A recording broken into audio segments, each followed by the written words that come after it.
Alors, je vais me présenter très rapidement, effectivement. Donc, je suis Fabrice Hakoun, je suis entrepreneur du numérique.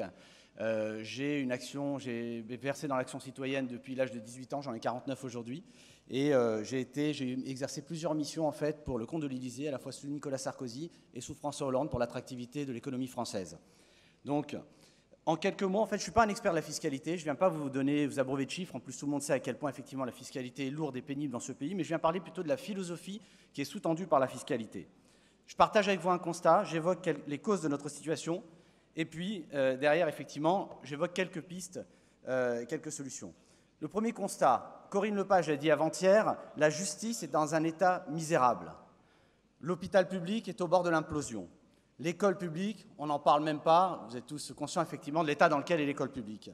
Et la moitié des aéronefs, pour vous donner un exemple, alors je suis auditeur de l'Institut des études de défense nationale et colonel de réserve, et je peux vous dire que la moitié des aéronefs de l'ALAT, donc les aéronefs de l'armée de terre, ne sont pas en état de voler aujourd'hui. Et pourtant, on a le plus fort taux de prélèvement obligatoire, ou un des plus forts taux au monde.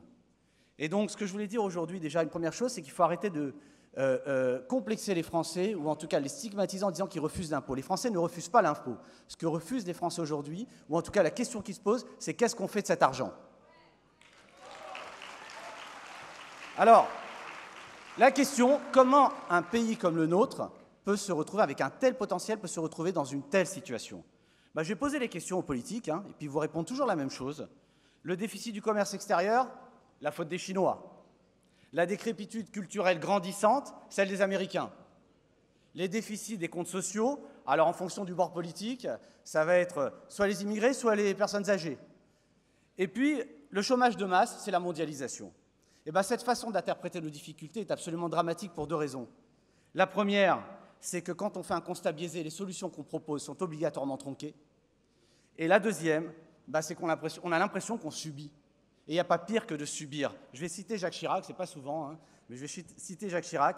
Le pessimisme ouvre la porte à tous les renoncements. Ma conviction, c'est au contraire que la France a complètement son destin entre ses mains. Je pense que les dirigeants français des 30 dernières années sont en réalité intégralement responsables de la situation dans laquelle nous sommes, avec au cœur de cette responsabilité la politique fiscale qui a été menée. Alors qu'est-ce que la fiscalité, en deux mots? C'est une batterie d'outils et de moyens qui sont utilisés finalement pour mener les missions essentielles et les missions publiques essentielles.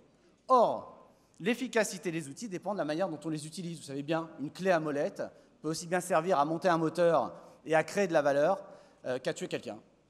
Et donc j'accuse aujourd'hui les dirigeants français d'avoir utilisé la fiscalité comme arme par destination, c'est la mode en ce moment, vous savez, tous les samedis on en entend parler, pour détruire l'économie française et avec tout ce qui faisait la grandeur de ce pays.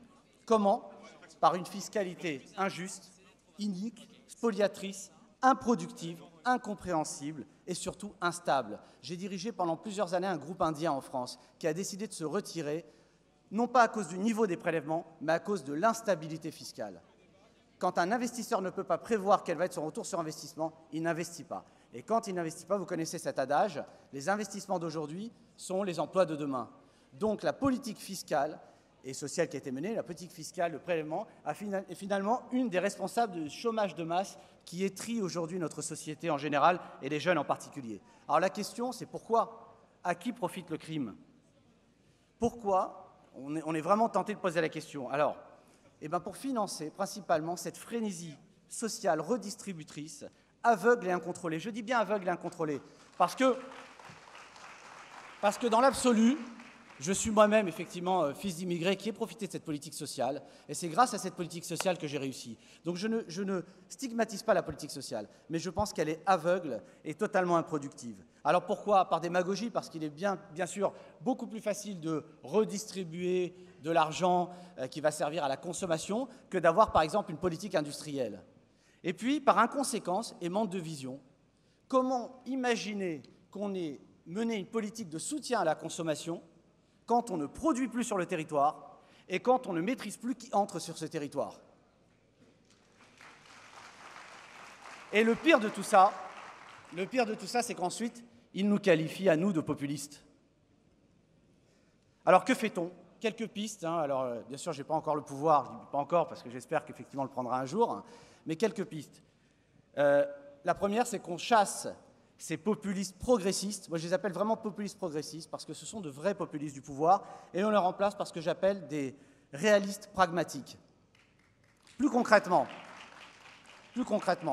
la première chose, et j'y crois très fortement, on transfère l'intégralité de ce qui permet aujourd'hui de financer la protection sociale et familiale, la politique sociale et familiale, sur la consommation. On ne peut pas continuer à payer autant de charges qu'on paye de salaires aux salariés qui travaillent. Et donc, c'est vraiment le principe de la TVA sociale. Moi, j'y crois énormément pour qu'on fasse de cette société une société de producteurs et non plus de consommateurs. La deuxième chose, c'est qu'on lance un grand plan coordonné de transition écologique, mais qui s'affranchit de l'idéologie et du dogme que nous imposent aujourd'hui les bien-pensants. Et je crois qu'il y a une vraie valeur à créer autour de ça. On simplifie réellement la fiscalité et, mesdames et messieurs les députés, s'il vous plaît, on délégifère, on simplifie. Il y a trop de lois, beaucoup trop de règles. Et sur un plan plus moral, parce qu'il ne faut jamais oublier qu'il y a aussi une philosophie de société derrière, sur un plan plus moral, on impose des devoirs en face des droits. Il est complètement intenable d'avoir des droits sans qu'en face il y ait des devoirs. Et bien sûr, pour finir, et ça c'est un peu mon métier, on met en place une politique d'évaluation de l'efficacité à la fois de la dépense publique et des politiques publiques. C'est très facile. Moi, je suis dans l'informatique décisionnelle. Je peux vous dire qu'il n'y a rien de plus facile que de faire des tableaux de bord et de capter les données là où elles sont. Et là, on rend enfin ce cercle vicieux plus vertueux.